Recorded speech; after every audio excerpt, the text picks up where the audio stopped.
Hello students, स्वागत है आपका डिफेंस ट्यूटर के इस वीडियो में। आज की इस वीडियो में हम बात करेंगे कोस्ट गार्ड नाविक जीडी के रिगार्डिंग सेक्शन 2 के मैथमेटिक्स में जो भी चैप्टर्स आपके पढ़ने हैं उनमें से कुछ 3 चुनिंदे चैप्टर्स के कंप्लीट फार्मूला डिस्कशन को आज की इस वीडियो में हम आपको बता दें कि आज की इस वीडियो में ट्रिग्नोमेट्री, डिटर्मिनेंट एंड मैट्रिसेस, इन तीनों चैप्टर्स के रिगार्डिंग जो भी इंपॉर्टेंट फार्मूलाज आपको पढ़ने हैं उन कंप्लीट फार्मूलाज के शॉर्ट में आपको कंप्लीट डिस्कशन किए जाएंगे। तो आप इन वीडियोज़ को जरूर देखिएगा क्योंकि ये वीडियोज़ आपके लिए हेल्पफुल होने वाले हैं। इससे पहले हमने आपके लिए लगभग आपके 8 चैप्टर्स के और भी फॉर्मूलाज को हमने डिस्कशन कर दिया है, जिसकी आपको लिंक आपको डिस्क्रिप्शन बॉक्स में दे दिए जाएंगे या फिर सिंपली आप आई बटन में जाकर उस वीडियोज़ को देख लीजिएगा।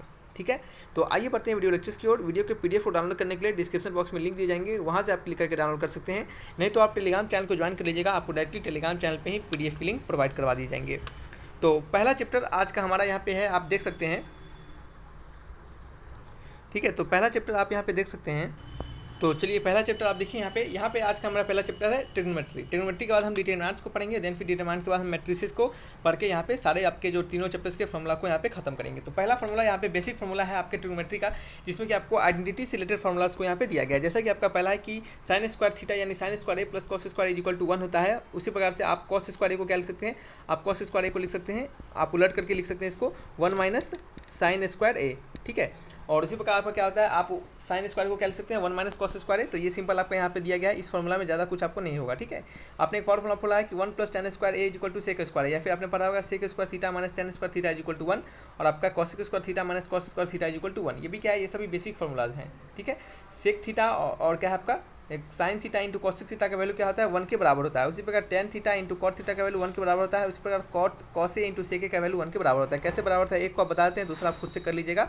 साइन ए को साइन ए लिखेंगे और कॉसिक ए को हम क्या लिख सकते हैं 1 अपॉन साइन ए लिख सकते हैं। तो साइन ए से साइन ए कर जाएगा, वैल्यू क्या आ जाएगा 1 के बराबर हो जाएगा। ठीक है, तो इस तरीके से आप इसको याद कर सकते हैं। नेक्स्ट हम बात करेंगे इंपॉर्टेंट फॉर्मूला, जैसे कि आपके साइन ए प्लस बी का। तो साइन ए प्लस बी का हमने हालांकि आपको बहुत जगह इसके फॉर्मूलाज आपको लिखवाए हुए हैं और आपको इसका हमने यूज भी कराना आपको बताया है।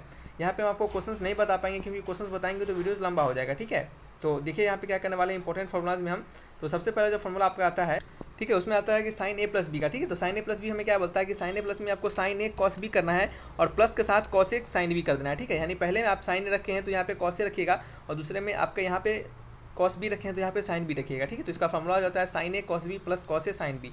अगर यहाँ पे माइनस रहता है तो सेम रहता है और यहाँ पे साइन सिर्फ माइनस के साथ हो जाता है, लेकिन यहाँ पे कॉस में थोड़ा सा अलग हो जाता है। कॉस में अगर यहाँ पे कॉस ए कॉस बी अगर दिया रहे तो अगर कॉस आपके ए प्लस बी दिया जाए तो आप क्या कीजिएगा cos A cos B minus times of sine A sine B लिखिएगा। ठीक है, यहाँ पे प्लस रहेगा तो यहाँ पे माइनस हो जाएगा, अगर यहाँ पे माइनस रहेगा तो यहाँ पे प्लस हो जाएगा। सिर्फ यहाँ पे अंतर इस बात का होता है। और यहाँ पे क्या अंतर होता है कि कॉस ए प्लस बी का फॉर्मूला होता है cos A cos B minus sign A sine B. ठीक है, यहाँ पे साइन की तरह नहीं लिख दीजिएगा। ठीक है, साइन की तरह लिख के इसका रिवर्स नहीं कर दीजिएगा साइन का। आप कॉस का अलग से फॉर्मूला ही होता है, जैसे कॉस ए प्लस बी होता है cos A cos B minus sign A sine B. ये सब फॉर्मूला जो आपको याद रखना। ठीक है, ये कैसे डिराइव हुए हैं, कितने अलग अलग मेथड से डिराइव हुए हैं, ये सभी आपको नहीं जानना है, सिंपल आपका फार्मूलाज याद रखने हैं।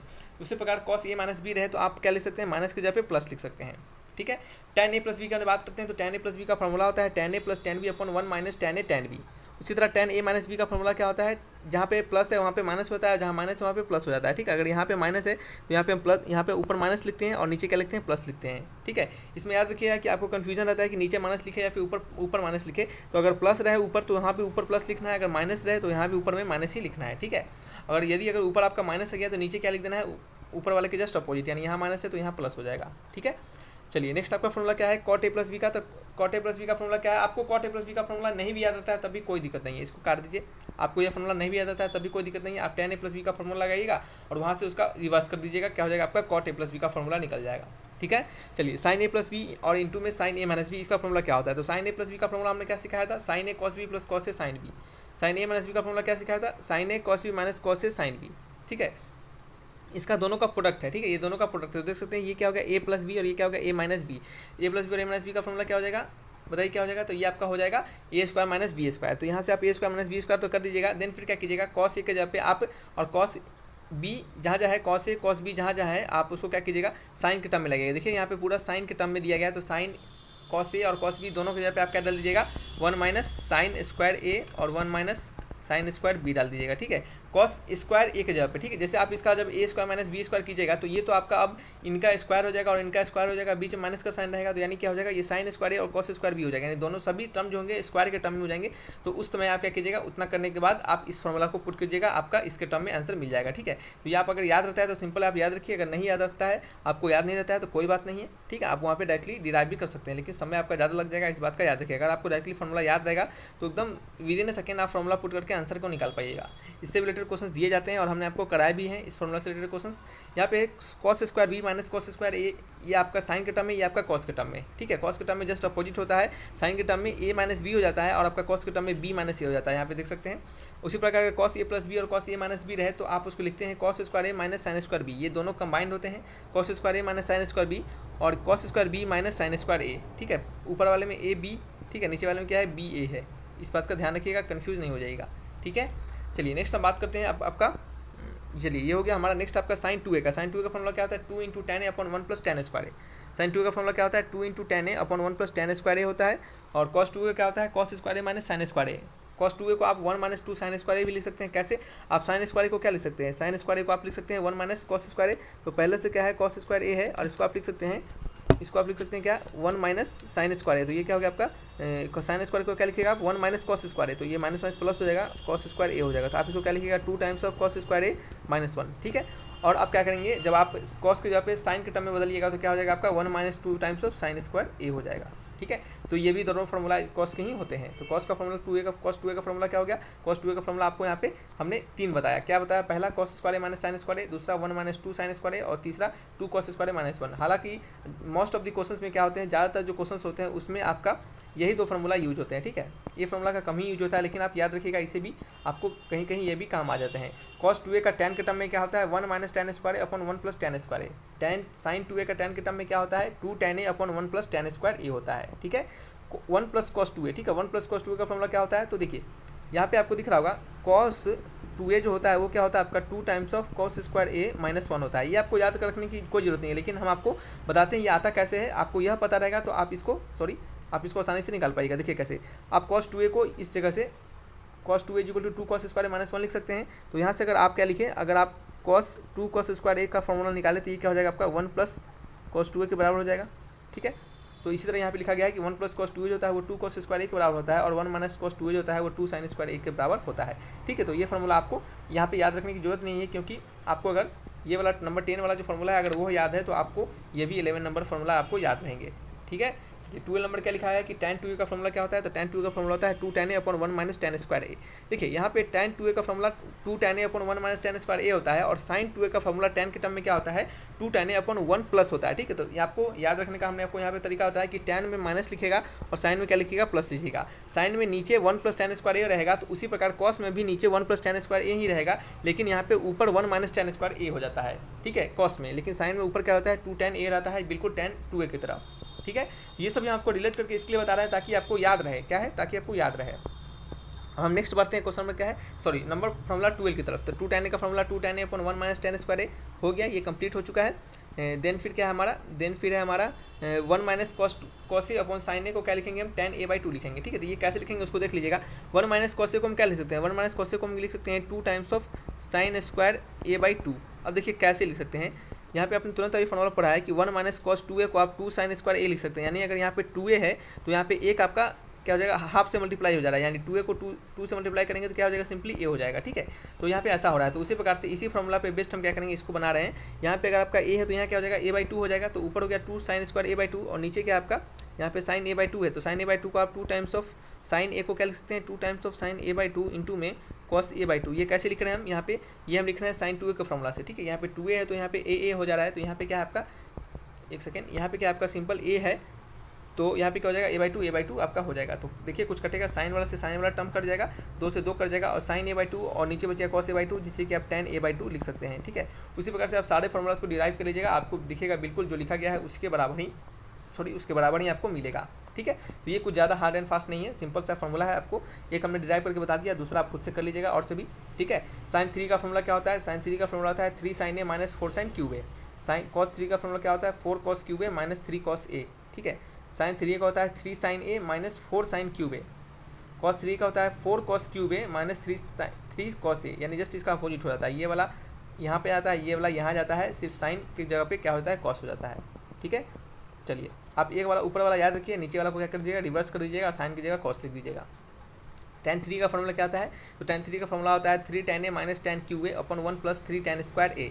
ठीक है, और आपका उसी तरह tan a plus b plus c का फॉर्मूला क्या होता है, तो tan a plus tan b plus tan c 1 minus times of tan a tan b tan c upon 1 minus tan a tan b minus tan b tan c minus tan c tan a। ठीक है, तो ये आपको ये दोनों formula आपको tan 3 है और आपका ये जो फार्मूला आपका tan a plus B plus c, तो इसके ज़्यादातर आपको यूज़ तो नहीं देखने के लिए मिलेंगे, लेकिन आपको जब क्वेश्चन दे दिया जाएगा तो अगर आपको फार्मूला नहीं याद रहेगा तो थोड़ा सा आपको समय ज़्यादा लग जाएगा बनाने में नॉर्मल मेथड से। ठीक है, लेकिन आपको अगर फार्मूला याद रहेगा तो आप डायरेक्टली पुटिंग करके आंसर्स को निकाल पाइएगा। ठीक है, तो आप फार्मूला याद करके रख ही लीजिए, क्योंकि ये आपको याद करने के लिए दिया गया है, तो आप इसको याद कर लीजिए। नंबर 16 में पढ़िए क्या लिखा गया है। यहाँ पे लिखा गया है sine C plus sine D का फॉर्मूला। तो sine C plus sine D का फॉर्मूला क्या होता है, तो sine C plus sine D का फॉर्मूला होता है 2 into sine C plus D by 2 into cos C minus D by 2। ठीक है, उसी तरह साइन सी माइनस डी का फॉर्मूला क्या होता है, 2 into cos C plus D by 2 और sine C minus D by 2। ठीक है, देखिए यहाँ पे साइन सी और साइन डी है, तो आपको क्या रखना है, साइन और कॉस तो रखना ही है, लेकिन जैसे यहाँ पे माइनस हो जाता है तो आपको इंटरचेंज कर देना है, यानी कॉस की जगह पे आपको साइन लिख देना और साइन की जगह पे कॉस लिख देना। जैसे देखिए यहाँ पे साइन की जगह पे कॉस लिख दिया हमने और कॉस की जगह पे साइन लिख दिया, फॉर्मूला सेम रहेगा, लेकिन आपका कॉस की जगह पे साइन और साइन की जगह पे कॉस हो जाएगा। ठीक है, अगर यहाँ पे जब माइनस हो जाएगा तब cos C plus cos D में क्या होता है, 2 into cos C plus D by 2 और cos C minus D by 2, यानी दोनों कॉस में हो जाते हैं। ठीक है, cos C minus cos D में क्या होता है, दोनों साइन में हो जाते हैं। याद रखिएगा, ये कन्फ्यूजन वाले आपके टर्म में, यानी cos C minus cos D जो होता है, इसमें बहुत सारे बच्चों को कन्फ्यूजन होता है कि वो क्या करते हैं, यहाँ पे भी आपका कॉसिंग लगा देते हैं, जबकि ऐसा नहीं है। Cos C minus cos D में आपको दोनों टर्म आपके साइन वाले होने चाहिए। ठीक है, और यहाँ पे याद रखिएगा, यदि आप सी माइनस डी बाई 2 लिखते हैं तो यहाँ पे आपको माइनस साइन लगाना पड़ेगा, लेकिन आप यदि आप डी माइनस सी बाई 2 लिखते हैं तो ये माइनस साइन आपका क्या हो जाएगा, हट जाता है। ठीक है, तो आप सिंपल सी माइनस डी ही याद रखिए ताकि आपको याद रहे, और यहाँ पे माइनस को जरूर लगाइएगा, क्योंकि अगर माइनस नहीं लगाइएगा तो गलत हो जाएगा। ठीक है, क्योंकि फॉर्मूला में डी माइनस सी बाई 2 होता है और यहाँ पे सी माइनस डी बाई 2 लिखा गया है, इस कारण से माइनस यहाँ पे लगाया गया है। ठीक है, चलिए नेक्स्ट बात करते हैं हम tan a plus tan b का। तो tan a plus tan b को हम sine a plus B upon cos a cos b लिख सकते हैं। सिंपल सा लॉजिक है, कैसे लिख सकते हैं, sine a plus sine a plus b का फॉर्मूला क्या होता है, साइन a प्लस b का फॉर्मूला होता है आपका sine a cos b plus times of cos a sine b। ठीक है, नीचे क्या है आपका, नीचे क्या है आपका cos a into cos b, सबको क्या करेंगे, मल्टीप्लाई करेंगे, तो क्या हो जाएगा आपका, दोनों टर्म को, यानी साइन a कॉस b और कॉस a साइन b दोनों को इस पर्टिकुलर टर्म से मल्टीप्लाई करेंगे, अलग अलग से डिवाइड करेंगे, तो क्या हो जाएगा आपका, ये कॉस b इसमें का कट जाएगा, तो ये क्या हो जाएगा sine a upon cos a, इसे क्या आप tan a लिख सकते हैं, फिर प्लस में आपका कॉस a इससे कट जाएगा, तो क्या हो जाएगा आपका, आप साइन b अपन कॉस b हो जाएगा, तो आप जिसको क्या लिख सकते हैं, tan b लिख सकते हैं। ठीक है, तो क्या हो गया आपका formula, tan a plus tan b का फॉर्मूला क्या हो गया आपका, sine a plus B upon cos a cos b।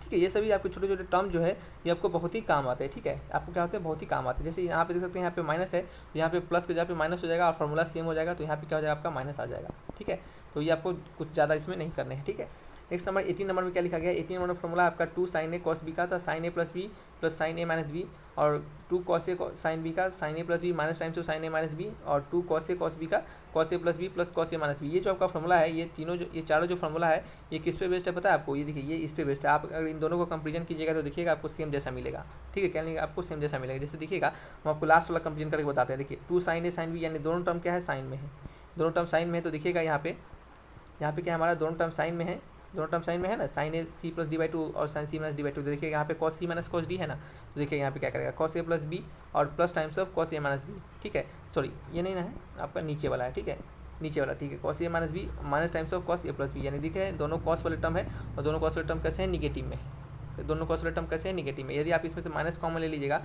तो क्या हो जाएगा आपका, cos times of a plus B और minus times of cos A minus B, और ये क्या हो जाएगा आपका, माइनस साइन के साथ रह जाएगा। ठीक है, तो देखिए यहाँ पे माइनस साइन है, तो इस माइनस साइन को क्या कीजिए, आप यहाँ पे लगा दीजिए।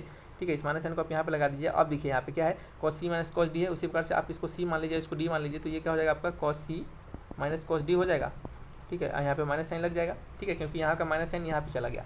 तो इस तरीके से आप इन दोनों फॉर्मूला को एक साथ कंपेरिजन करके याद रख सकते हैं। ठीक है, एक आपको याद रख लिए, यदि आपको पिछले वाला याद है तो उसको आप इस पर अप्लाई करके सेम टू सेम आप इसको बना सकते हैं। ठीक है, जो कुछ ज़्यादा नहीं है वहाँ पे है, तो एक ही जैसा है। ठीक है, यहाँ पे लिखा गया कि यदि a sine x plus b cos x दिया जाए तो इसका वैल्यू जो होता है वो माइनस रूट अंडर ए स्क्वायर प्लस बी स्क्वायर से लेकर प्लस रूट अंडर ए स्क्वायर प्लस बी स्क्वायर के बीच में होता है। यानी कहने का मतलब है कि इसका जो मैक्सिमम वैल्यू क्या होता है, इसका मैक्सिमम वैल्यू इसका मैक्सिमम वैल्यू होता है रूट अंडर ए स्क्वायर प्लस बी स्क्वायर, और इसका मिनिमम वैल्यू वो क्या होता है minus times of root under A square plus B square. जैसे हमने आपको क्वेश्चन करवाया है कि आपका अगर 3 साइन थीटा प्लस में 4 इंटू कॉस थीटा दे दिया जाए, और इसका आपसे क्या पूछे, इसका आपसे पूछे आपका मैक्सिमम वैल्यू, ठीक है, आपसे इसका अगर मैक्सिमम वैल्यू पूछे तो आप क्या करेंगे, मैक्सिमम वैल्यू निकालने के लिए रूट अंडर करेंगे, साइन का कोफिशिएंट 3 है तो 3 का स्क्वायर, और कॉस का कोफिशिएंट 4 है तो 4 का स्क्वायर, तो 3 का स्क्वायर कितना होता है 9 होता है, प्लस 4 का स्क्वायर 16 होता है, और 16 कितना होता है 25 होता है, इसमें से निकल गया तो क्या हो गया आपका 5 हो गया, ठीक है। तो ये आपका 5 हो गया। अगर आपसे मिनिमम वैल्यू पूछता तो अगर रूट में से क्या करते हम प्लस माइनस निकालते, तो ये आपका +5 जो होता है आपका +5 मैक्सिमम वैल्यू होता है, और आपका मिनिमम वैल्यू पूछता तो क्या होता है आपका -5 हो जाता है, ठीक है। बस इतना ही है, यही आपको यहाँ पे बताया जा रहा है, ठीक है। चलिए नेक्स्ट बढ़ जाते हैं अब हम नए चैप्टर्स की ओर, जिसका कि नाम है मैट्रिसेस। एक चैप्टर्स आपका यहाँ पे खत्म हो चुका है, ठीक है। सभी फॉर्मूलाज को अच्छे से रिवाइज कर लीजिएगा अच्छे से। हमने जितना भी आपका फॉर्मूला था उसको हमने कोशिश किया कि आपको रटने की जरूरत ना पड़े, जितना हो सके उतना हमने आपको उस फॉर्मूला को अच्छे से डिराइव करके भी बता दिया है, और आपको इसको याद करने का तरीका भी हमने आपको सिखाया है।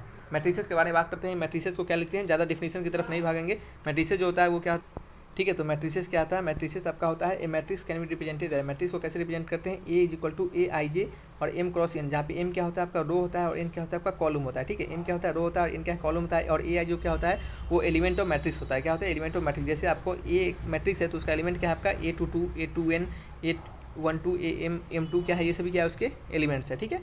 इक्वलिटी ऑफ मैट्रिक्स, दो मैट्रिसेस इक्वल कब होते हैं, जब उनके दोनों एलिमेंट्स क्या होंगे इक्वल होंगे, ठीक है। अगर कोई एलिमेंट मैट्रिक्स ए है और उनके एलिमेंट्स ए आई जे है, और मैट्रिक्स बी है उनके एलिमेंट बी आई जे है, ये दोनों एलिमेंट्स तभी होंगे जब बोथ मैट्रिक्स के सेम ऑर्डर होंगे। यानी कहने का मतलब है आपका, ठीक है, यानी कहने का मतलब है कि इन दोनों के ऑर्डर सेम होना चाहिए। यानी कहने का मतलब एम क्रॉस एन दोनों के ऑर्डर सेम होना चाहिए। दोनों का ऑर्डर अगर एम क्रॉस एन है तो दोनों का पहले का ऑर्डर एम क्रॉस एन है तो दूसरे का भी एम क्रॉस एन ऑर्डर का ही होना चाहिए, ठीक है। और दूसरा है कि आपका अगर उनके प्रत्येक एलिमेंट क्या होना चाहिए इक्वल होना चाहिए। जैसे कि यहाँ पे देख सकते हैं कि फॉर ईच आई जे, यानी प्रत्येक आई जे के लिए, यानी प्रत्येक रो और कॉलम के लिए उनका जो एलिमेंट है वो क्या होना चाहिए बराबर होना चाहिए, तभी कहेंगे कि हम दो मैट्रिक्स आपके क्या है इक्वल है, ठीक है। तो ये सभी तो बातें डिफिनेशन टाइप की। एडिशन ऑफ मैट्रिक्स सब सीख लीजिए कि कैसे दो मैट्रिक्स को एडिशन करते हैं। दो मैट्रिक्स याद रखिएगा तभी एडिशन होते हैं जब उनके ऑर्डर सेम होते हैं। यानी अगर ए मैट्रिक्स है जिसका ऑर्डर एम क्रॉस एन है और बी मैट्रिक्स है जिसका ऑर्डर एम क्रॉस एन है, तभी ये क्या होंगे आपस में जुड़ेंगे, और जुड़ने के बाद जो उनका ऑर्डर होगा वो क्या होगा आपका एम क्रॉस एन होगा। तो ये आपके क्वेश्चंस कह सकते हैं कि पूछे जा सकते हैं आपके क्वेश्चंस मैथमेटिक्स के एग्जामिनेशन में, ठीक है। जीडी मैथमेटिक्स में ये क्वेश्चन पूछे जा सकते हैं कि दो मैट्रिक्सेस कब ऐड होते हैं। दो मैट्रिक्सेस तभी ऐड होंगे जब दोनों के क्या होंगे आपके ऑर्डर सेम होंगे, और ऐड होने के बाद उनके ऑर्डर क्या होंगे पहले वाले मैट्रिक्सेस की तरह ही होंगे। यानी एम क्रॉस एन और एम क्रॉस एन, ए मैट्रिक्स है जिसका ऑर्डर एम क्रॉस एन है, बी मैट्रिक्स है जिसका ऑर्डर एम क्रॉस एन है, तो ए प्लस बी मैट्रिक्स होगा जिनका ऑर्डर क्या होगा एम क्रॉस एन ही होगा, ठीक है। तो यहाँ पे क्या हो गया, अगर दो मैट्रिसेस को अगर क्या करते हैं माइनस करते हैं, ठीक है, तो ए माइनस बी करते हैं तो क्या होता है आपका, अगर दो मैट्रिसेस तभी आपके सब्सट्रैक्ट होंगे जब आपके दोनों के ऑर्डर क्या होंगे सेम होंगे। यानी एम क्रॉस एन होगा आपका और दूसरा क्या होगा एम क्रॉस एन होगा, ठीक है। तो ए माइनस बी अगर उनको घटाएंगे यानी दो मैट्रिक्स को सब्सट्रैक्ट करेंगे तो लास्ट वाला भी ऑर्डर जो मैट्रिक्स आएगा हमें घटाने के बाद उनका भी ऑर्डर क्या होगा एम क्रॉस एन ही होगा, ठीक है। अगर मैट्रिक्स का मल्टीप्लिकेशन की बात करें, ठीक है, तो अगर ए मैट्रिक्स आपका एन क्रॉस एन है, अगर ए मैट्रिक्स है जिसका क्या है आपका A I J M cross N है, और बी मैट्रिक्स है जिनका क्या है आपका बी आई जे एन क्रॉस पी है, तो ये तभी आपके मल्टीप्लाई होंगे जब आपका पहले वाले मैट्रिसेस का आपका कॉलम और दूसरे वाले मैट्रिसेस का रो, यानी ये जो आपका पहले वाले मैट्रिसेस का कॉलम और दूसरे वाले मैट्रिसेस का रो क्या होगा दोनों इक्वल होंगे, ठीक है। तभी दो मैट्रिसेस क्या होंगे आपके मल्टीप्लाई होंगे, और मल्टीप्लाई होने के बाद मान लेते हैं अगर सी हमें मैट्रिक्स मिलता है तो उसका जो ऑर्डर मिलेगा सी आई जे, इसका जो ऑर्डर मिलेगा क्या होगा आपका पहले वाले मैट्रिसेस का रो हो जाएगा और दूसरे वाले मैट्रिसेस का आपका कॉलम हो जाएगा, ठीक है। यानी एन से एन आपका हट जाएगा और बच जो आपका एम और पी गया वो आप एम क्रॉस पी यहाँ पे लिख दीजिएगा। ये क्या हो जाएगा आपके मल्टीप्लिकेशन वाले मैट्रिसेस का क्या हो जाएगा आपका ऑर्डर हो जाएगा, ठीक है। ये सभी झंझट को आपको छोड़ दीजिए थोड़ी देर के लिए। यहाँ पे आपको इतना हम पूरा अच्छे से एलबोरेट करके तो नहीं बताएंगे क्योंकि यहाँ पे आपको ये हम फॉर्मूलाज आपको अच्छे से बता रहे हैं, ठीक है, रिवाइज करवा रहे हैं। सो आपका यहाँ पे पूरा कंप्लीटली बताएंगे तो वीडियोस लंबा होता चला जाएगा। अब ट्रांसपोज मैट्रिक्स क्या होता है, देखिए ट्रांसपोज मैट्रिक्स क्या होता है, कोई अगर ए मैट्रिक्स ए है जिसका कि एम क्रॉस एन क्या है इसका ऑर्डर है और ये आपका मैट्रिक्स लिखा गया है, तो इसके ट्रांसपोज को हम ए डैश से डिनोट करते हैं और इसका जो वैल्यू होता है वो क्या होता है आपका इनके ऑर्डर का जस्ट अपोजिट होता है। जैसे इसका एम क्रॉस एन ऑर्डर है तो इसका क्या हो जाता है आपका एन क्रॉस एम हो जाता है, ठीक है, बस इतना ही है। एडजॉइंट क्या होता है आपका, देखिए ए क्या है आपका एक मैट्रिक्स है जिसका कि एन क्रॉस एन है, तो एडजॉइंट ऑफ ए हो जाएगा आपका क्या हो जाएगा adjoint of A b I j हो जाएगा, ठीक है, और एन क्रॉस एन ही हो जाएगा जहाँ पे आपका बी आई जे जो है वो क्या होगा आपका इक्वल होगा किसके ए जे आई के, यानी ए जे आई के यानी इसके जस्ट आपके जो रो कॉलम होंगे उनके जस्ट रिवर्स ऑर्डर के। तो ठीक है, एडजॉइंट आप थोड़ी देर के लिए अभी इसको रहने देते हैं, ठीक है। यहाँ पे दिखेगा प्रॉपर्टीज ऑफ एडजॉइंट को, ठीक है, प्रॉपर्टीज ऑफ एडजॉइंट को यहाँ पे दिखेगा, ठीक है। Adjoint of a adjoint of देखिए a is equal to a I J N cross n, adjoint of a यहाँ पे कुछ थोड़ा सा एडजॉइंट ऑफ ए, तो adjoint of a is equal to देखिए यहाँ पे सिंपल है कि ए मैट्रिक्स आपको यह दिया गया है, तो एडजॉइंट ऑफ ए जो होता है क्या होता है उसको हम बी आई जे से डिनोट करते हैं और उसका ऑर्डर भी क्या होता है सेम एन क्रॉस एन ही रहता है, ठीक है। और बी आई जे जो होता है आपका वो क्या होता है आपका ए जे आई के बराबर होता है। यानी जो आपका ये मैट्रिक्सेस है, इस मैट्रिक्सेस का अगर कोई भी एलिमेंट अगर आई जे होगा तो आपको उसका जो एडजॉइंट निकल जाएगा वो क्या कर दीजिएगा, आप उसको जे आई से कर दीजिएगा, यानी उसका क्या कर रिवर्स कर दीजिएगा, ठीक है। एडजॉइंट का हालांकि यूज हम आपको बाद में बताएंगे, सो आपको उसके लिए टेंशन लेना नहीं है। यहाँ पे एडजॉइंट के कुछ फॉर्मूलाज है, उसको याद रखिएगा, ये आपके लिए इंपॉर्टेंट है कि ए इंटू एडजॉइंट ऑफ ए जो होता है वो क्या होता है आपका एडजॉइंट ऑफ ए इंटू ए आप लिख सकते हैं, यानी ए इंटू एडजॉइंट ऑफ ए को आप एडजॉइंट ऑफ ए इंटू ए भी लिख सकते हैं, ठीक है। यानी इसके जस्ट रिवर्स करके भी आप लिख सकते हैं, ठीक है। और ये बराबर होता है आपका किसके, डिटरमिनेंट ऑफ ए इंटू आपके आइडेंटिटी मैट्रिक्स जिसका ऑर्डर एन हो उसके, ठीक है। अगर एडजॉइंट ऑफ के टाइम्स ऑफ ए, यानी किसी मैट्रिसेस में अगर किसी का एडजॉइंट निकाले हैं, अगर उसमें से हम किसी के से मल्टीप्लाई कर रहे हैं तो हम क्या करेंगे, उस मैट्रिक्स का जो ऑर्डर होगा, यानी अगर एन उसका ऑर्डर है, और याद रखिएगा जो एडजॉइंट होता है वो हमेशा स्क्वायर मैट्रिसेस के लिए निकलता है। जैसे स्क्वायर मैट्रिसेस कहने का मतलब होता है कि यहाँ पे ऑर्डर एन क्रॉस एन ही रहना चाहिए, यानी दोनों आपके रो कॉलम क्या होना चाहिए, सेम ऑर्डर में होना चाहिए, ठीक है। तो यहाँ पे K to the power N minus one हो जाता है। तो मान लेते हैं कि एडजॉइंट ऑफ के टाइम्स ऑफ ए कह दिया जाए, तो आप क्या कीजिए, अगर हमारा कोई मैट्रिक्स ए है, हमारा कोई मैट्रिक्स अगर ए है और इसका ऑर्डर कितना है 5 है, तो इसका एडजॉइंट निकालने का कहा जाए तो क्या कीजिएगा, इसमें अगर किसी के कांस्टेंट से गुना कर रहे हैं तो के टाइम्स ऑफ 5 पे पावर माइनस वन हो जाएगा, और जो एडजॉइंट ऑफ ए आएगा उसको यहाँ पे लिख दीजिएगा, ठीक है। तो 5 पे पावर माइनस वन कितना होता है आपका 5 के पे पावर 4 हो जाएगा, और एडजॉइंट ऑफ ए जो है वो आपका यहाँ पे लिखा जाएगा। तो ये क्या हो जाएगा, इसका वैल्यू हो जाएगा, यानी एडजॉइंट ऑफ के टाइम्स ऑफ ए हो जाएगा, वो बराबर हो जाएगा k to the power 4 adjoint of a, यानी के जब आपका बाहर आएगा तो वो कितना टाइम्स हो जाएगा, आपका जितना ऑर्डर रहेगा उसमें से एक घट के उतना टाइम्स आपके एडजॉइंट के हो जाता है, ठीक है। अगर दो आपके मैट्रिसेस है जिनका एडजॉइंट ए है, adjoint of A into B, यानी दो मैट्रिसेस ए है और बी है, अगर उनका एडजॉइंट निकाले, उनके दोनों प्रोडक्ट करके एडजॉइंट निकाले, ठीक है, और साथ ही में आपका एडजॉइंट ऑफ बी और एडजॉइंट ऑफ ए निकाले, तो क्या करेंगे, उन दोनों को अगर मल्टीप्लाई करें तो हमारा इसके बराबर हो जाता है। यानी एक दूसरे तरीके से अगर इसको समझे हम, तो आप एडजॉइंट ऑफ ए बी को adjoint of B into adjoint of A B लिख सकते हैं, ठीक है। आप क्या कीजिए, ए बी मैट्रिक्स निकाल के इनका एडजॉइंट निकालिए, ठीक है। ए बी मैट्रिसेस निकाल के उनका आप क्या कीजिए, एडजॉइंट निकालिए, और आपका आप दूसरा तरीका क्या कीजिए, आप एडजॉइंट ऑफ बी निकाल लीजिए और एडजॉइंट ऑफ ए निकाल लीजिए, और बी को पहले लिखिए और ए को बाद में लिखिए और तब मल्टीप्लाई कीजिए, ठीक है। तो आपका जो वैल्यू मिलेगा वो क्या होगा, आपका एडजॉइंट ऑफ ए बी के बराबर ही हो जाएगा, ठीक है। चलिए नेक्स्ट बात करते हैं आपका इन्वर्स ऑफ स्क्वायर मैट्रिक्सेस। तो स्क्वायर मैट्रिसेस का इन्वर्स हम कैसे निकालते हैं, ठीक है। किसी भी स्क्वायर मैट्रिसेस का इन्वर्स हमेशा इन्वर्स जो होता है वो स्क्वायर मैट्रिसेस का ही निकलता है, और वो कैसे निकलता है, तो हम ए इन्वर्स को क्या लिखते हैं, ए इन्वर्स को लिखते हैं 1 upon determinant of A into adjoint of a, क्या लिखते हैं, एडजॉइंट ऑफ ए लिखते हैं, ठीक है। तो क्या करते हैं हम, ए इन्वर्स निकालने के लिए 1 अपॉन डिटरमिनेंट ऑफ ए करते हैं और एडजॉइंट ऑफ ए करते हैं। अब सोचिए कि एडजॉइंट ऑफ ए निकलता कैसे है, तो एडजॉइंट ऑफ ए निकालने का अगर थोड़ा सा यहाँ पे फॉर्मूला आपको दिखा दे, बहुत सारे देर से आप एडजॉइंट ऑफ ए सुन रहे होंगे, हमने आपको कहा कि इसको थोड़ी देर के लिए भूल जाइए, हम आपको सिखाते हैं उसको सीखिएगा, ये जो कथा है उसको छोड़ दीजिए। एडजॉइंट ऑफ ए जो होता है ये आप क्या होता है आपका, ये होता है, उसको हम लिखते हैं A11 A21 A31 A12 A13 A22 A23 A32 और A31 33, ठीक है। ये आपका एडजॉइंट का ऐसे हम एडजॉइंट को लिखते हैं। अगर हम बात करें A11 निकलेगा कैसे, तो आप A11 को क्या लिखिएगा, A11 को लिखिएगा आप माइनस टाइम्स ऑफ 1 + 1 कितना होता है, 1 + 1 आपका 2, यानी ये जो रहता है उसको हम क्या करते हैं ऊपर ऐड लिखते हैं, यानी 1 + 1 2 इंटू एम ऑफ 11, यानी एम ऑफ 11 अब क्या होता है, एम ऑफ 11 जो होता है वो आपका क्या होता है, दो चीज़ें होते हैं, मेजर होते हैं और आपके क्या होते हैं, सॉरी मेजर बोले हैं, आपके दो चीज़ें आपके होते हैं, क्या होते हैं, दो चीज़ें यहाँ पे आपको पढ़ने होते हैं, ठीक है, माइनर और कोफैक्टर, ठीक है। तो M11 जो होते हैं क्या होते हैं, आपके माइनर होते हैं, और इसको अगर हम साइन के साथ लिख दे तो ये क्या हो जाता है, हमारा कोफैक्टर हो जाता है, ठीक है। तो 11 जो A11 जो निकाला हमने, ये क्या निकाला आपका, हमने कोफैक्टर निकाला आपका 11 आपके फर्स्ट वाले मैट्रिसेस का, यानी फर्स्ट वाले एलिमेंट का हमने क्या निकाला, आपका कोफैक्टर निकाला, ठीक है। तो हम यहाँ पे आपको क्या बताएंगे अभी कि आप इसको थोड़ी देर के लिए अगर नहीं भी याद रहता है तो आप थोड़ी देर के लिए भूलिएगा, हम जब डिटरमिनेंट पढ़ाएंगे उस समय आपको माइनर और कोफैक्टर बता देंगे, ताकि क्या हो, आपके ये जो एडजॉइंट वाला फंडा हो जो आपका खत्म हो जाए, ठीक है। तो एडजॉइंट को हम इस तरीके से लिखते हैं, और हर एक एलिमेंट को निकालने का तरीका यही होता है। अगर आपसे कोई पूछ दे कि A23 का वैल्यू निकालिए, तो आप क्या कीजिएगा, आप A23 का वैल्यू निकालिएगा -1 2 + 3 5 होगा, और यहाँ क्या हो जाएगा 1 पे पावर M23 क्या हो जाएगा M23, ठीक है। और M23 कैसे निकलेगा, नेक्स्ट पेज लेते हैं। अगर हम बात करें M23 कैसे निकलेगा, तो M23 निकलता है आपका,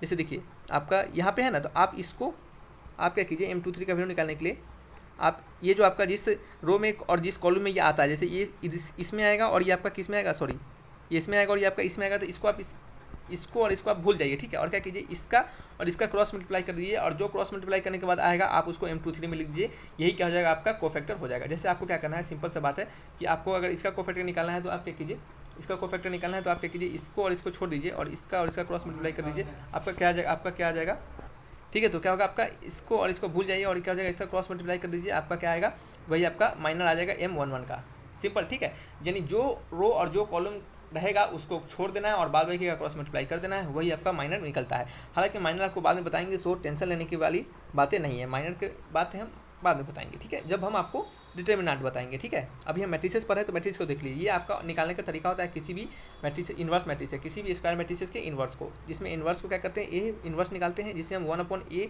डिटरमिनेंट ऑफ ए लिखते हैं और एडजॉइंट ऑफ ए लिखते हैं। एडजॉइंट ऑफ ए कैसे निकलता है यहाँ पे हमने आपको सिखा दिया। प्रॉपर्टीज ऑफ इन्वर्स, इन्वर्स के प्रॉपर्टीज देख लीजिए। ए ऑफ ए इन्वर्स क्या होता है आपका, ए इन्वर्स ऑफ ए के बराबर होता है और ये क्या होता है आपके आइडेंटिटी मैट्रिसेस के बराबर होते हैं। अगर हम क्या करें किसी भी मैट्रिसेस के 2 बार इन्वर्स ले तो हमारा ए के बराबर हो जाता है।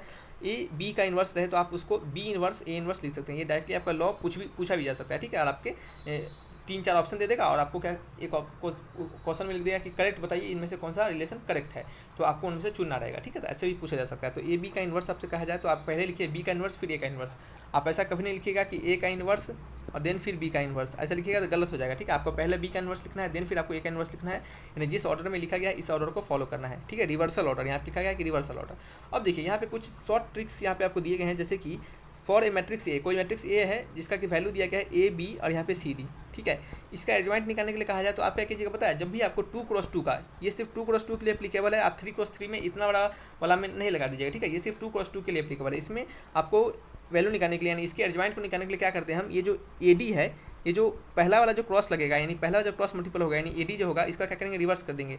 ए के डी के जगह पर डाल देंगे, डी को ए की जगह पर डाल देंगे, तो क्या हो जाएगा आपका ये डी हो जाएगा, ठीक है। ए को डी के जगह पे और डी को ए की जगह पे। देन फिर क्या करना है, ये जो दूसरा क्रॉस बनेगा, दूसरा डायगोनल वाला जो क्रॉस बनेगा, इसमें क्या करना है आपको कुछ रिवर्स ऑर्डर नहीं करना है, सिर्फ आपका साइन को चेंज कर देना है। यानी इसको रिवर्स कर देंगे, डी के जगह पे और ए के जगह पे डी डाल देंगे, ठीक है, पहला काम। और दूसरा काम करना है, इस बी सी के जगह पे आपको सिर्फ माइनस का साइन डाल देना है। देख सकते हैं यहाँ पे डी के जगह पे ए है और ए के जगह पे डी है और बी सी अपने ही पोजीशन पे है, लेकिन साइन क्या है इनका अपोजिट है, ठीक है। तो ये आपका एडजॉइंट निकल गया, एडजॉइंट निकल गया, पहला काम आपका हो गया। आपको क्या निकालना है, ए इन्वर्स निकालना है, यानी 2x2 मैट्रिसेस के इन्वर्स निकालना है। ये शॉर्ट तरीका होता है 2x2 मैट्रिसेस के इन्वर्स निकालने का। तो देन फिर आपको क्या करना है, उसको लिखना है आपको 1/AD - BC। AD - BC actually है क्या, तो ये आपका सिंपल डिटरमिनेंट ऑफ ए ही है, 2x2 का डिटरमिनेंट है, सिंपल बात है। तो आप इसको AD - BC लिखेंगे और देन फिर क्या लिखेंगे, एडजॉइंट जो आया है ये आपका, इसको आप यहाँ पे लिख दीजिएगा, यही आपका क्या हो जाएगा, आपका एडजॉइंट ऑफ मैट्रिसेस हो जाएगा। याद रखिएगा किसी मैट्रिसेस का अगर डिटरमिनेंट क्या है आपका 0 होगा तो उसका इन्वर्स एग्जिस्ट नहीं करेगा। किसी भी डिटरमिनेंट का अगर आपका किसी भी मैट्रिसेस का अगर डिटरमिनेंट आपका 0 होगा तो स्क्वायर मैट्रिसेस का अगर डिटरमिनेंट आपका 0 होगा तो उसके इन्वर्स कभी एग्जिस्ट नहीं करेंगे। क्यों नहीं एग्जिस्ट करेंगे, क्योंकि नीचे जो आपका वैल्यू है डिटरमिनेंट ये आपका 0 हो जाएगा, तो 1/0 तो इन्फिनिटी दे देगा ना, तो आपका इन्वर्स एग्जिस्ट नहीं करेगा, ठीक है। चलिए ये बातें यहाँ पे हो गई अब खत्म। अब हम पढ़ने वाले हैं डिटरमिनेंट के बारे में। किसके बारे में पढ़ने वाले हैं, डिटरमिनेंट के बारे में। ये पेज क्या है हमारा फालतू का, इसको हटा देते हैं। डिटरमिनेंट के बारे में पढ़ने वाले हैं। तो डिटरमिनेंट किसी भी 3 ऑर्डर्स के डिटरमिनेंट जो होते हैं, देखिए डिटरमिनेंट जो होता है उसको सिंपल डिफाइन दिया आपको, तो determinant is a square matrices. क्या होता है, ये आपका स्क्वायर मैट्रिसेस होता है जिसमें कि रो और कॉलम क्या होते हैं, आपस में बराबर होते हैं। किसी भी 3 ऑर्डर के डिटरमिनेंट को लिखने का तरीका होता है आपका ये इस तरीके से, ठीक है। अगर इस 3 ऑर्डर के डिटरमिनेंट को आपको अगर खोलने के लिए कहा जाए, यानी इसको सॉल्व करने के लिए कहा जाए, तो आप क्या करेंगे, आप पहले वाले एलिमेंट को लेंगे A11 यहाँ पे लिखेंगे, फिर क्या करेंगे, इसके रो और इसके कॉलम दोनों को भूल जाएंगे और इसको क्रॉस मल्टीप्लाई कर देंगे, ठीक है। तो इसको क्रॉस मल्टीप्लाई करेंगे, क्या करेंगे, आपको A22 A23 A32 A33 यहाँ पे हमने लिखा, देन फिर आपको इसके हमने क्रॉस मल्टीप्लाई करके यहाँ पे लिख दिया। देख सकते हैं आप A22 A33 पहला क्रॉस मल्टीप्लाई, ठीक है, दूसरा माइनस टाइम्स ऑफ A23 और 32 यहाँ पे। देन फिर आपको क्या लिखेंगे, फिर आपको क्या काम रहेगा, फिर आप A12 को लिखेंगे, ठीक है। तो आप क्या लिख रहे हैं, आप दूसरे नंबर को ले रहे हैं, ठीक है। तो यहाँ पे दूसरे नंबर को ले रहे हैं, तो ये कितना है आपका 1 और 2 है, क्या है 1 और 2 है, और 1 और 2 को जोड़िएगा तो कितना आता है 3 आता है, यानी क्या है एक ऑड नंबर है, तो ऑड नंबर के साथ यहाँ पे आपको माइनस का साइन लगाना है, ठीक है। तो यहाँ पे हमने माइनस साइन दिया, यहाँ पे देखिएगा जोड़िएगा तो 1 1 है, 2 है जो कि इवन है, तो यहाँ पे हमने आपका माइनस का साइन नहीं दिया है। फिर उसी तरह आपको इसको छोड़ देना है और इसको मल्टीप्लाई करना है और उसको लिखना है, ठीक है। यहाँ पे हमने लिखा, देन फिर आपको इसको लेना है A13, तो A13 लिखिएगा और क्या कीजिएगा, आपको इसको छोड़िएगा और इसको मल्टीप्लाई कीजिएगा। यहाँ पे हम माइनस साइन नहीं लेंगे, क्यों, क्योंकि 3 + 1 कितना होता है 4 होता है, जो कि ये क्या है इवन है, इसका आंसर हम यहाँ पे प्लस साइन लेंगे, ठीक हो गया। डिटरमिनेंट को तोड़ने का तरीका हमने आपको सिखा दिया कि कैसे डिटरमिनेंट को सॉल्व करके लिखना है। डिटरमिनेंट को सॉल्व करने वाले क्वेश्चन आते हैं, ठीक है, तो वो आपको पूछे जा सकते हैं, ठीक है। अब चलिए बात करते हैं माइनर के बारे में। माइनर क्या होता है, हमने आपको सिखा दिया अच्छे से कि माइनर वही होता है आपका, जैसे कि ये एक डिटरमिनेंट है, अगर इसमें से आपको कहे कि A11 का माइनर निकालिए तो आप क्या कीजिएगा, इसको छोड़ दीजिएगा, ये जो आपका वैल्यू आएगा वही क्या आ जाएगा, आपका A11 का माइनर आ जाएगा। लेकिन वहीं पे आपको अगर को फैक्टर पूछे तो आप क्या कीजिए, माइनर के साथ साथ मान लीजिए हमने आपको कहा कि A11 का माइनर निकालने के लिए, तो A11 का आपने माइनर निकाल दिया, ठीक है। और माइनर निकालने के बाद क्या कीजिए आप -1 टू द पावर, ये जो आपका वन और वन है, क्या कीजिए 1+1 कर दीजिए, यानी आई प्लस जे कर दीजिए, यानी जो भी यहाँ पे आई जे रहेगा उसको क्या करना है, आपको उसको प्लस कर देना है ऊपर, ठीक है। तो 1+1 क्या हो जाएगा 2 हो जाएगा, -1 पे पावर 2 ये 1 ये क्या हो जाएगा आपका को फैक्टर हो जाएगा, को फैक्टर आपका हो जाएगा। सिंपल अगर हम माइनर को साइन के साथ लिख दे तो हमारा क्या हो जाता है, को फैक्टर हो जाता है। जैसे हम A13 का अगर माइनर निकाले तो हमें कैसे निकलेगा, इसको हटा देंगे और इसका हम क्या करेंगे वैल्यू सॉल्व कर लेंगे, तो वही हमारा क्या हो जाएगा माइनर आ जाएगा। लेकिन अगर इसका को फैक्टर पूछेगा तो क्या करेंगे हम 3+1 -1 टू द पावर क्या करेंगे 3+1 और साथ ही में माइनर ऑफ 1/3, ये क्या हो जाएगा आपका, इसका कोफैक्टर हो जाएगा, किसका 1/3 का हो जाएगा। तो इस तरीके से माइनर और कोफैक्टर को फाइंड करते हैं। हो सकता है आपके एग्जामिनेशन में कोई डिटरमिनेंट दे दे और वहाँ से पूछे कि आपको बताना है A23 या फिर A32 का माइनर और कोर फैक्टर, ठीक है, ऐसा भी क्वेश्चन दिया जा सकता है। तो आप इस तरीके से माइनर को फैक्टर फाइंड कर लीजिएगा। कम समय है इस कारण से हम आपको ज़्यादा डीपली नहीं बता पा रहे हैं, अगर हमारे पास ज़्यादा समय रहता तो हम आपको जरूर डीपली बता पाते हैं, क्योंकि यहाँ पे डीपली बताएंगे एग्जामिनेशन का टाइम हो चुका है, तो ज़्यादा डीप जाने पे क्या होगा, बच्चे को और ज़्यादा बर्डन फील होगा। हम शॉर्ट में बताते जा रहे हैं, अच्छे से कंसेप्ट भी सिखाते जा रहे हैं और फॉर्मूला भी रिवाइज करवाते जा रहे हैं, ठीक है। तो उसको देखते चलिए और सीखते चलिए। प्रॉपर्टीज के बारे में बात करेंगे कि रिफ्लेक्सिव प्रॉपर्टीज एक डिटरमिनेंट का प्रॉपर्टीज होता है, उस रिफ्लेक्सिव प्रॉपर्टीज के कारण वो कहता है कि अगर आपका किसी भी रो को और किसी भी कॉलम को क्या करें, अगर हम इंटरचेंज कर दे तो उससे कोई फर्क नहीं पड़ता। जैसे देखिए A1 A2 A3 है, इसको क्या करें हमने, इसको इधर लिख दिया, B1 B2 B3 को हमने इधर लिख दिया और C1 C2 C3 को हमने इधर लिख दिया। यानी कहने का मतलब है कि डिटरमिनेंट रिमेन्स अनअल्टर्ड, यानी डिटरमिनेंट जो होगा वो चेंज नहीं होगा if its row are change into column and column into row, यानी अगर उसके रो को कॉलम में चेंज करें और कॉलम को रो में चेंज कर दे तो डिटरमिनेंट में कोई चेंजिंग नहीं आएगा, जैसे कि आप यहाँ पे देख सकते हैं, ठीक है। दूसरा प्रॉपर्टी है डिटरमिनेंट का, उसमें कहा जा रहा है कि प्रोपोर्शनलिटी प्रॉपर्टी। इसमें प्रोपोर्शनलिटी प्रॉपर्टी में सिंपल कहा जा रहा है कि यदि कोई भी आपका रो और कोई भी यदि कॉलम, कोई भी दो रो और कोई भी दो कॉलम अगर आपके इक्वल होंगे तो डिटरमिनेंट का वैल्यू क्या हो जाएगा, 0 हो जाएगा। जैसे देख सकते हैं A1 A2 A3 है और यहाँ क्या है B1 B2 सॉरी यहाँ पे क्या है, इसको ऐसे देखिए A1 B1 C1 है और A1 B1 C1 है। देख सकते हैं कि दो आपके क्या है, आपके दो रो क्या है आपके इक्वल है, इस कारण से हम कह सकते हैं कि इसका डिटरमिनेंट का वैल्यू क्या हो जाएगा आपका 0 हो जाएगा, ठीक है। और यहाँ से अगर देखिएगा आपका A1 यहाँ पे देखिए A1 B1 C1 है और A1 B1 C1 है, यहाँ पे भी देख सकते हैं कि दो आपके क्या है रो आपके इक्वल है, ठीक है। तो आप कहेंगे कि यहाँ पे इनके क्या हो जाएंगे 0 के बराबर यहाँ पे हो जाएंगे, ठीक है। तो यानी कहने का मतलब कि कोई भी दो रो और कोई भी दो कॉलम, ठीक है, कोई भी दो रो कोई भी दो कॉलम अगर आपके इक्वल होंगे तो डिटरमिनेंट का वैल्यू क्या हो जाएगा, 0 के बराबर हो जाएगा। अब देखिए कुछ बच्चों को क्या रहता है, यहाँ पे डाउट रहता है कि सर कॉलम कौन सा होता है, रो कौन सा होता है। जैसे हम एक आपको डिटरमिनेंट लिख रहे हैं 1, ठीक है, जैसे हम यहाँ पे एक डिटरमिनेंट लिख रहे हैं आपको 1 -3 5 और 7, ठीक है। अगर यहाँ से पूछे आपको कि कौन सा रो है और कौन सा कॉलम है तो उसको देखिएगा यहाँ पे ये जो वाला होता है, ये वाला जो होता है ऐसे ऐसे, ठीक है, ये क्या होता है आपका कॉलम होता है और ये जो होता है आपका, ये जो होता है ये क्या होता है आपका रो होता है, ठीक है। तो ये क्या होगा रो, ठीक है, ठीक है। तो ये क्या होता है आपका रो और ये भी क्या होता है आपका रो होता है, यानी ये वाला दो रो और ये दो आपका कॉलम। तो इस तरीके से हम क्या करते हैं, रो और कॉलम को लिखते हैं, समझ रहे हैं, इसमें कोई डाउट नहीं होना चाहिए आपको।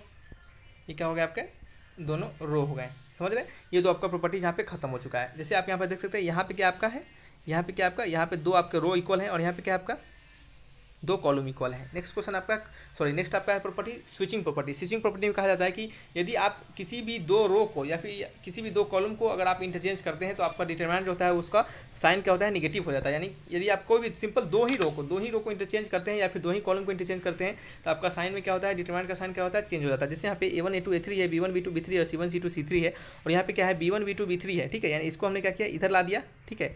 पहले वाला जो आपका ये क्या है, आपका पहले वाला जो कॉलम है B1 B2 B3 है, देख सकते हैं ये आपका क्या है कॉलम है। तो B1 B2 B3 को हमने क्या किया, इधर ला दिया, ठीक है, यहाँ पे ला दिया, देख सकते हैं। और आपको A1 A2 A3 को हमने क्या किया, यहाँ पे ला दिया। तो हमने क्या किया, दो रो को क्या कर दिया, दो कॉलम को इंटरचेंज कर दिया, तो हमारा जो डिटरमिनेंट वो क्या हो गया, माइनस के साथ चेंज हो गया, ठीक है। ये क्या हो गया आपका तीसरा प्रॉपर्टी हो गया, समझ रहे हैं। अब चलिए नेक्स्ट प्रॉपर्टी आपका प्रॉपर्टी नंबर 4। यहाँ पे कहा जाए स्केलर मल्टीपल प्रॉपर्टीज। और किसी भी डिटरमिनेंट में अगर हम किसी के नंबर से किसी के कांस्टेंट से मल्टीप्लाई करते हैं तो वो जो के कांस्टेंट होता है वो उस डिटरमिनेंट के किसी भी एक रो या फिर किसी भी एक कॉलम में मल्टीप्लाई हो जाता है। यदि आप क्या कर सकते हैं, हम के से मल्टीप्लाई किए तो इस डिटरमिनेंट जो है आपका, ये जो बड़ा वाला डिटरमिनेंट है उसमें आप किसी भी एक रो में या फिर किसी भी एक कॉलम में या फिर किसी भी आप एक रो में मल्टीप्लाई कर सकते हैं, ठीक है। सिंपल किसी भी एक रो और किसी भी एक कॉलम में, ऐसा नहीं कि सारे रो कॉलम में आपको मल्टीप्लाई कर देना है, सिंपल एक रो और सिंपल एक कॉलम में आपको मल्टीप्लाई करना पड़ेगा। सम प्रॉपर्टीज क्या कहता है कि आप किसी भी डिटरमिनेंट को क्या कर सकते हैं, आपको डायरेक्टली जोड़ सकते हैं। जैसे कि आपका A1 + B1 C1D है तो आप इसको क्या कर सकते हैं, A1 C1, जैसे आप इसको हटा दीजिएगा, ठीक है, और इसको आप एक साथ लिख सकते हैं जैसे यहाँ पे लिखा गया, देखिए। फिर क्या करेंगे, फिर हम A1 को हटा देंगे, फिर हम क्या करेंगे B1 को एक साथ लिखेंगे। और सिंपल सी बात है, अगर हम इसको जोड़ते हैं, क्या करते हैं, इसको हम जोड़ते हैं, देखिएगा तो आपको क्या मिलेगा, A1 + B1 A2+B2 A3+B3। देखिए जब भी जुड़ता है डिटरमिनेंट जो होता है तो वो क्या होता है आपका एक बार में एक ही रो जुड़ता है, ठीक है। ऐसा नहीं कि सभी को हम चल दिए जोड़ दिए, ठीक है। ऐसा नहीं है कि हम क्या करें इसको इससे जोड़ दिए, इसको इससे जोड़ दिए, इसको इससे जोड़ दिए, ऐसा नहीं करते हैं, ठीक है। जब भी करते हैं तो एक ही साथ जोड़ते हैं। जैसे पहले वाला जो कॉलम है हम उसमें क्या करेंगे, जब जोड़ेंगे तो एक साथ पहले वाले ही कॉलम दो को जोड़ेंगे। ऐसा नहीं कि जब जोड़ेंगे तो पहले दो कॉलम को जोड़ेंगे साथ ही में दूसरा वाला दोनों कॉलम को भी जोड़ देंगे, ऐसा नहीं करेंगे, ठीक है।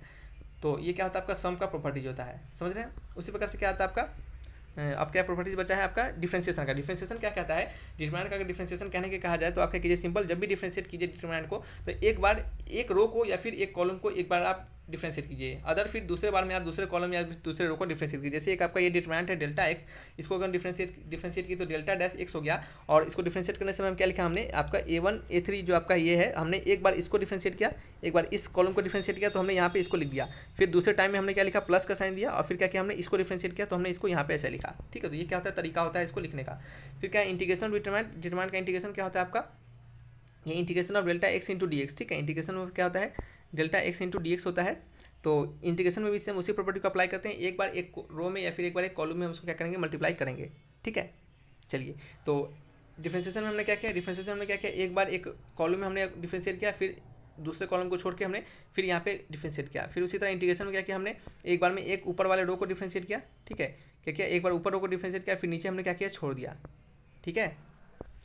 ठीक है, तो यहाँ पे क्या है आपका, यहाँ पे देख सकते हैं कि यहाँ पे जो आपका इंटीग्रेशन हमने जो बताया आपको, यहाँ पे देख सकते हैं कि सिर्फ पहला वाला कॉलम जो है एक्स का वेरिएबल है। यहाँ पे अगर पहला वाला कॉलम एक्स का वेरिएबल है तो हम क्या किया हमने सिर्फ पहले वाले कॉलम को हमने इंटीग्रेट कर दिया। सिंपल सा यहाँ पे लॉजिक है, जो वेरिएबल कॉलम आपको दिखेगा इंटीग्रेशन में वही आप उसी को आपको क्या करना पड़ेगा इंटीग्रेट करना पड़ेगा, ठीक है। डिफरेंशिएशन में आपका देख सकते हैं सारे एक्स के फंक्शन है तो हमने क्या किया सारे को अलग अलग दो टर्म में हमने डिफरेंशिएट किया, पहले बार में पहले कॉलम को, दूसरे बार में फिर दूसरे कॉलम को, ठीक है। इसी तरीके से क्या करते हैं आप इंटीग्रेशन और डिफरेंशिएशन हम करते हैं, ठीक है। अब यहाँ पे जो हमारे पास समय नहीं कि हम आपको क्वेश्चंस बना के बताएं, अगर यदि क्वेश्चंस बना के बताते तो ज़्यादा फायदा करता, लेकिन आप फार्मूला को भी याद रखिए, आपको ये जरूर हेल्प करेगा, ठीक है। चलिए नेक्स्ट क्वेश्चन आपका है क्वेश्चन नंबर 9 नंबर में आपका नेक्स्ट क्वेश्चन बोले नेक्स्ट आपका टॉपिक है, नेक्स्ट आपका इसमें ये भी आपके टॉपिक जो है ये आपके डिटरमिनेंट के हैं, जिसमें कि क्रैमर्स रूल के बारे में हमें पढ़ना है, ठीक है। क्रैमर्स रूल हमें क्या कहता है कि इफ़ डेल्टा का वैल्यू है हमें A1 A2 A3 B1 B2 B3 और C1 C2 C3 और जहाँ पे डेल्टा जो है वो नॉट इक्वल टू 0 है, ठीक है। तो then the solution of equation, इस सॉल्यूशन का इक्वेशन कैसे होगा। ये जो आपका इक्वेशन है, पहला इक्वेशन यह है A1x plus B1y plus C1z, फिर A2x plus B2y plus C2z equal to D2, A3x plus B3y plus C3z equal to D3। यानी आपको तीन इक्वेशन दिया जाए और तीनों इक्वेशन से कहा जाए कि आपको x और y और z का वैल्यू आपको फाइंड करना है, तो कैसे फाइंड कीजिएगा। तो आपको इस तीनों इक्वेशन को सॉल्व करने में आपका पूरा कह सकते हैं कि प्राण निकल जाएगा आपको इसको सॉल्व करने में, अगर जनरल मेथड से आप सॉल्व करने लगेगा तब। अगर वहाँ पे आप क्रैमर्स रूल को अप्लाई करते हैं तो देखिए इसको कितने आसानी से आप सॉल्व कर पाते हैं। क्रैमर्स रूल हमें कहता है कि x का वैल्यू निकालने के लिए हम क्या करते हैं डेल्टा 1/x करते हैं, डेल्टा 2/x करते हैं y का वैल्यू निकालने के लिए, और z का वैल्यू निकालने के लिए हम डेल्टा 3/डेल करते हैं, ठीक है। डेल्टा 3/डेल्टा करते हैं, ठीक है। जहाँ पे डेल्टा क्या है हमारा, डेल्टा तो आपका यहाँ पे दे दिया गया है, और डेल्टा 1 डेल्टा 2 डेल्टा 3 क्या है उसके बारे में बता दें। तो डेल्टा 1 क्या होता है देखिएगा, जो भी आपको x का वैल्यू निकालना है तो x में क्या है हमारा A1 A2 A3 है, ठीक है। तो हम क्या करेंगे इस डेल्टा में क्या करेंगे A1 A2 A3 को हटा देंगे और उसके जगह पे क्या डाल देंगे D1 D2 D3 डाल देंगे, और B1 B2 B3 और C1 C2 C3 इसको हम रहने देंगे। तो ये क्या हो जाएगा हमारा डेल्टा 1 हो जाएगा। आपको हम याद करने का तरीका बता रहे हैं, ठीक है। डेल्टा 2 क्या कहता है कि डेल्टा 2 में हमें B1 B2 B3 आता है, यानी y का वैल्यू निकालने में हम डेल्टा 2 काम आता है। तो हम क्या करेंगे y के यानी b वाले जगह पे हम B1 B2 D3 डाल देंगे और A1 और A2 A3 के जगह पे वही रहने देंगे, ठीक है। उसी प्रकार से डेल्टा 3 निकालने के लिए क्या करेंगे हम c के जगह पे D1 D2 D3 डाल देंगे, देख सकते हैं, और यहाँ पे A1 A2 A3 B1 B2 B3 रहने देंगे, ठीक है।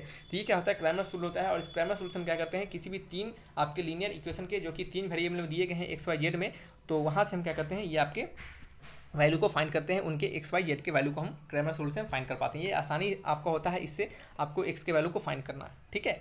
तो x के वैल्यू बोल रहे हैं x y z तीनों के वैल्यू को फाइंड करना आपको यहाँ से आसान पड़ता है, ठीक है। तो ये क्या है आपके तीन चैप्टर्स के फॉर्मूलाज कंप्लीट आपके कंसेप्ट के थ्रू हमने डिस्कशन किया है। आपको ज़्यादा डीपली भी नहीं हमने और ज़्यादा शॉर्ट में भी हमने नहीं बताया है, कोशिश किया है कि आपके बेसिक को भी ध्यान में रखा जाए और आपके जो फॉर्मूलाज जो यहाँ पे दिए गए हैं उनको भी अच्छे से कंप्लीट किया जाए। तो चलिए रखते हैं इस वीडियो को यहीं पे, फिर मिलेंगे नेक्स्ट वीडियो में। तब तक के लिए वीडियोज़ को देखिए, कंप्लीटली वॉच कीजिए, तब तक के लिए बाय बाय।